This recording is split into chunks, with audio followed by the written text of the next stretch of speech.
السلام علیکم ورحمۃ اللہ وبرکاتہ۔ میرے معزز محترم مکرم سامعین کرام، ناظرین کرام، میرے بھائیوں، بزرگوں، بہنوں، بیٹیوں، جو بھی میرے سامنے اس وقت حاضر ہیں غائبانہ طور پر، روحانی طور پر، اور وہ میری بات انشاءاللہ سن لیں گے کچھ دیر کے بعد، ان سب کو میرا دل کی اتحاد گہرائیوں سے سلام پہنچے، اور میری دعا ہے کہ آپ جو بھی میرے اس چینل پر آ رہے ہیں، سن رہے ہیں، بلکہ جتنے بھی لوگ اللہ تعالیٰ کی راہ میں، اللہ تعالیٰ کی محبت میں جو لوگ بھی کوشش کر رہے ہیں، اور وہ اللہ کے ان بندوں کو جو اللہ کی بات بیان کرتے ہیں، ان کو سنتے ہیں، ان سے محبت کرتے ہیں، اللہ تعالیٰ ان سے اپنی رضا ان کو عطا فرمائے، اور اللہ تعالیٰ ان کی ہر مشکل کو آسان فرمائے، آمین ثم آمین۔ میرے چینل کے محترم ناظرین کرام، قربانی کے دن بالکل قریب ہیں، صرف 4 دن رہ گئے ہیں۔ اس کے بعد انشاءاللہ العزیز ہم فریضہ قربانی کو ادا کرنے کی سعادت حاصل کریں گے۔ کوشش ہے کہ اللہ تعالی ہمیں اس قربانی کے فریضے کو کرنے کی توفیق بھی دے، اور اس فریضے کی اللہ تعالی ہمیں سمجھ بھی عطا فرمائے کہ یہ فریضہ کتنا اہم فریضہ ہے۔ میرے محترم ساتھیوں، قربانی حضرت ابراہیم علیہ السلام کی سنت ہے، اور حضرت ابراہیم علیہ السلام وہ پیغمبر ہیں کہ جو تمام پیغمبروں کے دادا پیغمبر کہلائے،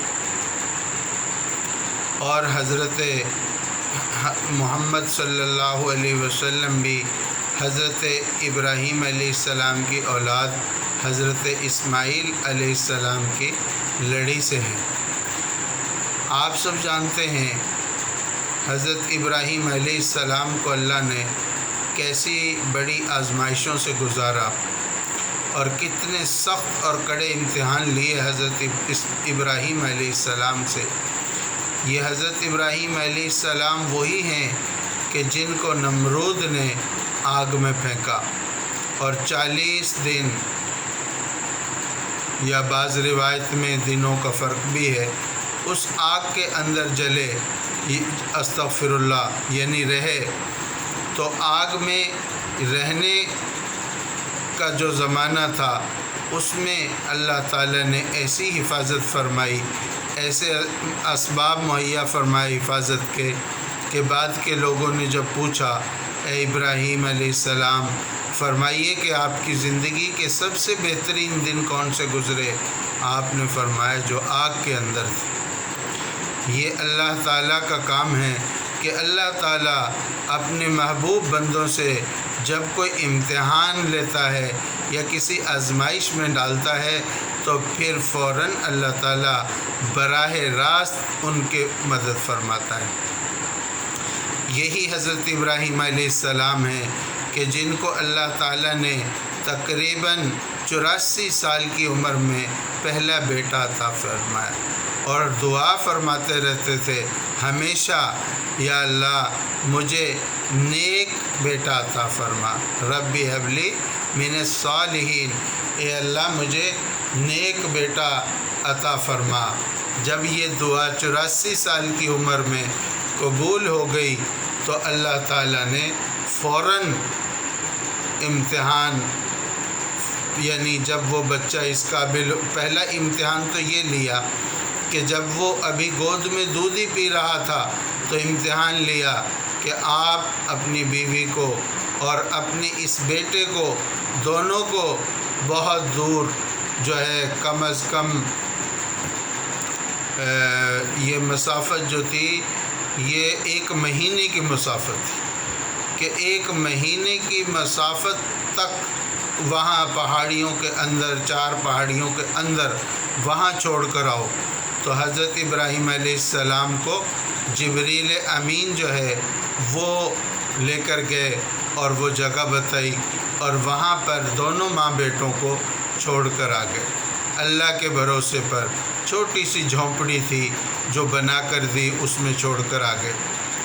اور جب حضرت ابراہیم علیہ السلام کی اہلیہ نے پوچھا کہ آپ ہمیں یہاں کیوں چھوڑ کر جا رہے ہیں، تو آپ نے فرمایا کہ یہ میرے رب کا حکم ہے۔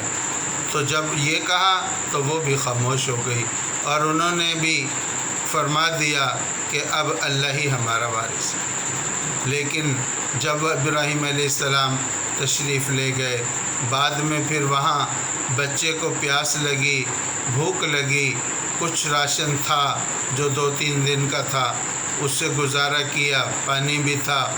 اس کے بعد جب پریشانی ہوئی، بچے تڑپنے لگا، تو اماں ہاجرہ نے پہاڑیوں پر صفا اور مروہ دوڑ لگائی، کبھی اس پہاڑی پر چڑھی، کبھی اس پہاڑی پر چڑھی کہ کہیں سے کوئی بچے کے لیے پانی کا انتظام ہو جائے۔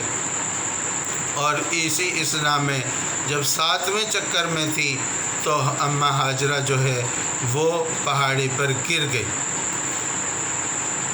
تھکاوٹ کی وجہ سے، اور وہاں سے گری گری بھی اپنے بچے کو دیکھ رہی تھی کہ میرا بچہ کیسا تڑپ رہا ہے۔ تو اس وقت انہوں نے دیکھا کہ بچہ جو روتے ہوئے اپنی ایڑیاں رگڑ رہا تھا، وہاں سے پانی نکل آیا اور پانی بہنے لگا۔ اماں ہاجرہ خوش ہو کر پھر ان کے اندر ہمت آ گئی، اور وہ اپنے بچے کے پاس آئیں اور اس پانی کو کہا زمزم رک جا رک جا۔ تو اس کے بعد پھر وہاں کوئی دیوار بنا دی، اس پانی کو روک دیا۔ اب یہاں پر اللہ نے ان کو پرورش کیا، اللہ نے ان کو غذا خوراک جو بھی قسمت میں تھا وہ عطا فرماتے رہے۔ اور پھر جب وہ 7-8 سال کے ہو گئے، حضرت اسماعیل علیہ السلام، تو پھر ابراہیم علیہ السلام کو خواب نظر آنے شروع ہو گئے۔ یعنی وہ باپ کے پاس بھی نہیں تھے، وہ انہی پہاڑیوں میں تھے، اور ابراہیم علیہ السلام اپنے گھر میں دوسری اہلیہ کے ساتھ تھے، اور 1 مہینے کی مسافت کا سفر تھا۔ تو پھر خواب آنا شروع ہو گئے کہ اپنی محبوب چیز کو قربان کرو۔ تو ابراہیم علیہ السلام نے اپنے جانور ذبح کرنا شروع کر دیے، کچھ بکریاں، کچھ بھیڑیں، کچھ گائے، یعنی 3 دن تک وہ جانور خواب آتا رہا اور جانور ذبح کرتے رہے۔ لیکن آخر میں صاف طور پر یہ خواب آ گیا کہ اپنے بیٹے کو ذبح کرو۔ اب جتنا بڑا جلیل القدر پیغمبر تھا، جتنا بڑا اللہ تعالیٰ کا محبوب تھا، اللہ نے اتنا ہی بڑا امتحان لیا۔ چنانچہ وہ انہی پہاڑیوں میں آ گئے، اور وہاں آ کر اپنی بیوی کو کچھ نہیں بتایا، کیونکہ عورتیں ذرا کمزور دل کی ہوتی ہیں۔ اپنے بیٹے کو ساتھ لے گئے کہ میں تمہیں سیر کرانے لے جاتا ہوں، اور لے جا کر انہوں نے بیٹے سے کہا کہ مجھے خواب نظر آیا ہے، اللہ کا حکم ہوا ہے کہ میں تمہیں ذبح کروں اللہ کی رضا کے لیے۔ تو بیٹے نے فوراً جواب دیا، یا ابت افعل ما تؤمر، اے میرے ابا جان، جو آپ کو حکم ہوا ہے آپ اس کو پورا کیجئے۔ ستجدنی انشاءاللہ من الصابرین، انشاءاللہ العزیز آپ مجھے صبر کرنے والا پائیں گے، میں گھبراؤں گا نہیں۔ چنانچہ حضرت ابراہیم علیہ السلام نے اللہ کے اس حکم کو وہاں بھی پورا فرما دیا، لیکن اللہ نے وہاں بھی ایسی ہی مدد فرمائی کہ بیٹے کو اللہ نے چوری سے بچا لیا، اور اس کی جگہ پر ذبیحہ کو اللہ نے قبول فرمایا، یعنی دمبے کو بھیج دیا اور وہ ذبح ہو گیا۔ اس کے علاوہ حضرت ابراہیم علیہ السلام کی زندگی سے پورا قرآن پاک بھرا ہوا ہے، جس کو بیان کرنا کوئی اتنا آسان کام یا اتنے تھوڑے وقت کا کام نہیں ہے۔ یہاں اصل میں فلسفہ جو ہے قربانی کا وہ سمجھنے والی بات ہے۔ آج بھی جب ہم قربانی دیتے ہیں، خاص طور پر وہ لوگ جنہوں نے قربانی کے جانور کو خود پالا ہوتا ہے، تو جس دن وہ قربانی دیتے ہیں اس دن اس گھر والوں کے جو ہے یعنی چہرے جو ہے وہ بدلے ہوتے ہیں، اور گھر کے بچے اور عورتیں خاص طور پر ان کی آنکھوں میں آنسو آ جاتے ہیں اور وہ رونے لگ جاتے ہیں، اور اکثر لوگ تو اپنی قربانی کے پاس کھڑے بھی نہیں ہو سکتے۔ گویا کہ اللہ تعالی ہمیں اس قربانی کے عمل سے ایک جو ہے سبق دے رہے ہیں، اور وہ کیا سبق دے رہے ہیں کہ اللہ تعالیٰ کے لیے ہم اپنے جذبات کو قربان کریں۔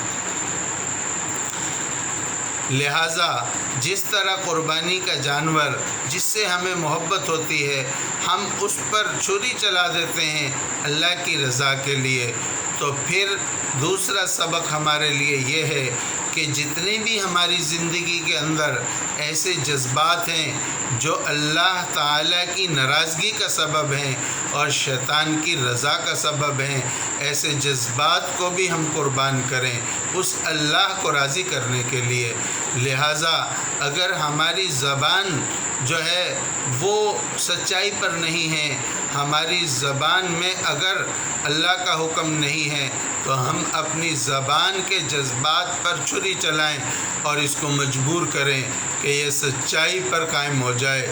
اگر ہمارا دماغ اللہ تعالیٰ کی محبت میں نہیں سوچتا، اس کے احکامات پر چلنے کے لیے آمادہ نہیں ہوتا، تو ہم اپنی سوچ کی جذبات کی بھی قربانی دیں۔ اور اسی طرح ہم اپنے بیوی بچے اگر ہمارے راستے میں رکاوٹ ہیں کہ جس کی وجہ سے ہم اپنے رب کو راضی کرنے میں پیچھے ہیں، تو ہم اپنے بیوی بچوں کے جذبات کی قربانی دیں۔ بے شک وہ ہمیں بڑے محبوب ہیں، لیکن جس نے ہمیں پیدا کیا اور جس نے ہمیں وہ بیوی بچے عطا فرمائے اور جس نے ہمارے دل میں ان کی محبت ڈالی، اگر اس کی رضا کے لیے ہم جذبات کی قربانی نہ دے سکیں تو پھر ہم ناکام ہیں۔ اس لیے دنیا کے اندر اللہ نے انسان کو بھیجا ہے اور یہ آزمائش ہے، یہاں امتحان آزمائش کے لیے بھیجا ہے۔ اللہ نے فرما دیا کہ دنیا میں نے آپ کو کیوں بھیجا؟ الذی خلق الموت والحیات لیبلوکم ایکم احسن عملا، میں نے موت اور زندگی کو اس لیے بنایا کہ میں دیکھ سکوں تم میں سے اچھا عمل لے کر کون آتا ہے۔ اور دوسری جگہ فرمایا ففروا الی اللہ، تم سب دوڑو اللہ کی طرف، یعنی میری طرف دوڑو۔ اللہ نے دنیا کا میدان ہمیں اس لیے دیا ہے کہ اللہ ہماری دوڑ دیکھنا چاہتے ہیں، ہمارا شوق دیکھنا چاہتے ہیں، اللہ ہماری محبت کو دیکھنا چاہتے ہیں کہ ہم کس طرح اللہ کی طرف دوڑتے ہیں، کس طرح اللہ کے اوپر ہم اپنے جذبات کو، اپنے مال کو قربان کرتے ہیں۔ میرے محترم ناظرین کرام، آخر میں پیغام یہی ہے کہ سب کچھ اسی کا دیا ہوا ہے، جان بھی اس کی، مال بھی اس کا، بیوی بچے بھی اس کے، رشتہ دار بھی اس کے، سب کچھ اس کا۔ اور اس کی رضا کے لیے اگر ہم سے کچھ بھی مانگا جا رہا ہے تو اس کو دینے میں تردد نہیں کرنا چاہیے، کیونکہ وہ بادشاہوں کا بادشاہ ہے، وہ ہمیں دگنا چگنا بلکہ ہزارہ گنا زیادہ دوبارہ بھی عطا فرما سکتا ہے اور فرما دیتا ہے۔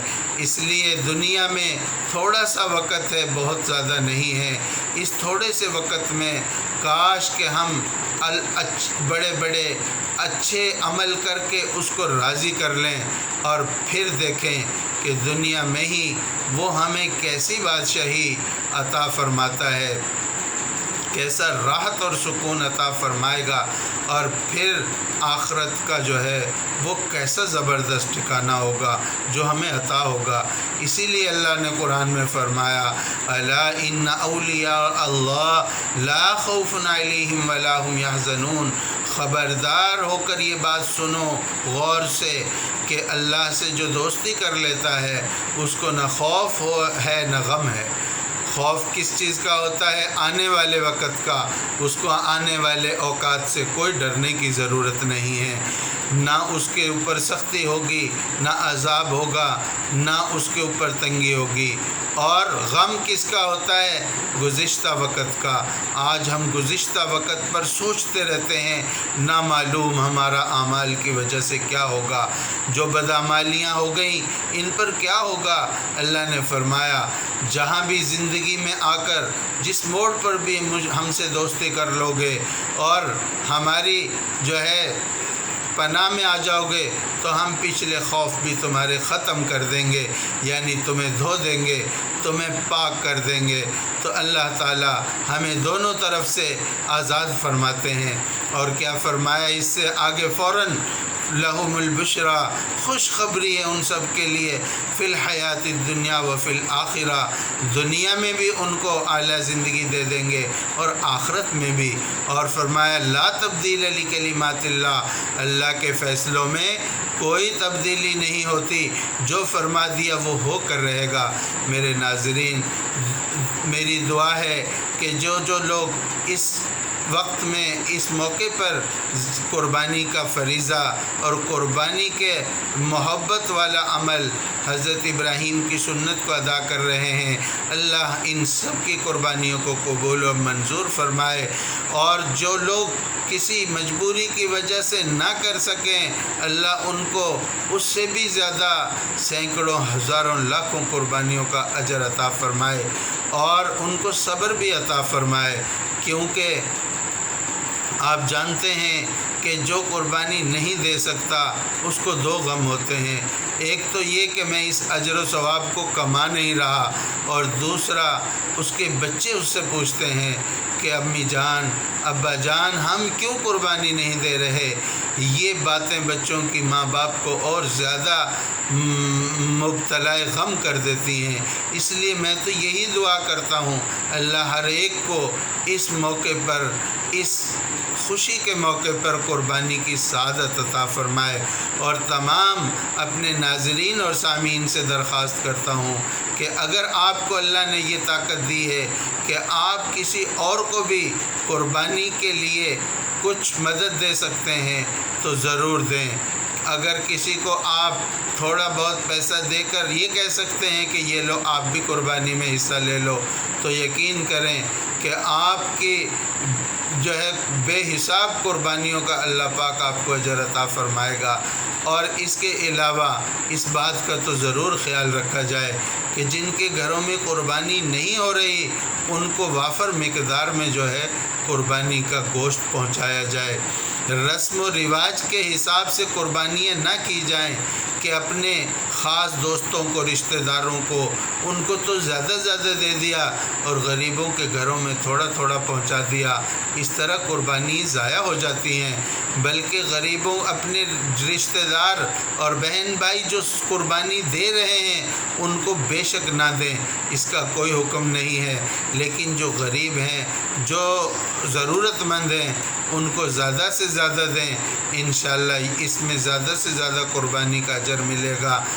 دعا ہے اللہ تعالی ہم نے جو کہا سنا اس کو عمل میں لانے کی توفیق عطا فرمائے، آمین۔